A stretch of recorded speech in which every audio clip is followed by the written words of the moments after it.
Ladies and gentlemen, how's it going? Once again, I'm Neff from Tech, but otherwise known as your friendly neighborhood IT guy. Don't worry, ma'am, I am from the internet, and on the internet, we love to lazily, wirelessly charge our units. Right here, we got the Extreme Power Ultra Slim, and this is a brand that I see at the Dollarama quite a bit. We're at a time where everyone seems to be switching over to wireless chargers, and let's see what the market has prepared for us. Wireless charging is definitely a pretty awesome thing. This one says wireless charging. Well, that why we got it. 5 watt power. 5 watt, eh? Smart LED indicator. That always helps. And on the back, we can see the pretty coloring and all that stuff. So let's just break into this, see what we got on the inside of this. And remember that these things are only as good as the power supply you plug these into. If you plug this into a PC, you're not going to be getting the power that you would possibly need. So one thing I'm noticing pretty quickly, and interestingly enough, is that we don't have a special USB connector. This is just a straight up connector. Nothing fancy, but look, we get a little instruction manual. Now, it almost is a little bit unfortunate because this thing is not detachable and it does not reach all that far. Okay, so it's just a little bit longer than a Barbie is. A Barbie's about a foot. So if you ever want to know how long a foot is, just think of a Barbie doll.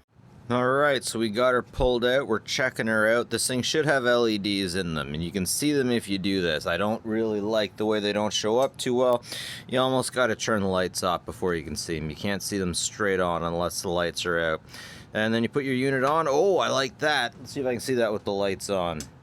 No, you can't. So in dim light, it's best to understand if this thing is going to charge. Now I had to get an extended wire on this, an extension cord USB. So I just want to put it here and see how long it takes to get this unit up to 100%, charged up to 100%. Once again, remember that these wireless chargers are only as good as the USB brick that you plug them into. So make sure you get something that at least has 1 amp.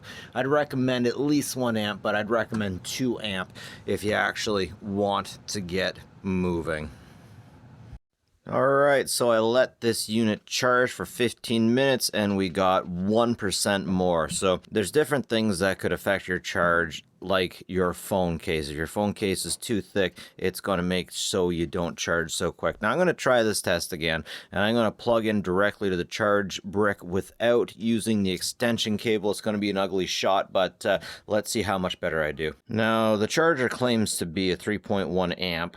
Let's switch over to an official LG with a fast charge option. Set an alarm for 15 minutes. Alright, so it appears another 15 minutes got us up 4% higher, so this is definitely not a rapid charge experience. This is definitely not what you want if you want this thing to charge immediately, but as long as you got this thing plugged in to a good brick, and if you put it in the right spot, you're just fine. I gotta say, when it comes to this versus previous dollar store units, this thing definitely has a more forgiving range about where exactly you put it, left and right. I've had issues with them in the past if you had to be right on them to make them work, but this one's an easier slam, an easier put down. So I feel okay recommending this for the entire, what, $4 Canadian that was paid for it. So when it comes to that, not so bad. Just remember, you plug it into a nice powerful charge brick and it should work for you just fine. Hey, as long as you got this thing charged for like 8 hours. Anyways, ladies and gentlemen, that's it for me, Neff from Tech. But like and subscribe if you like stuff. It's always appreciated. And folks, more importantly, take care of each other, will you?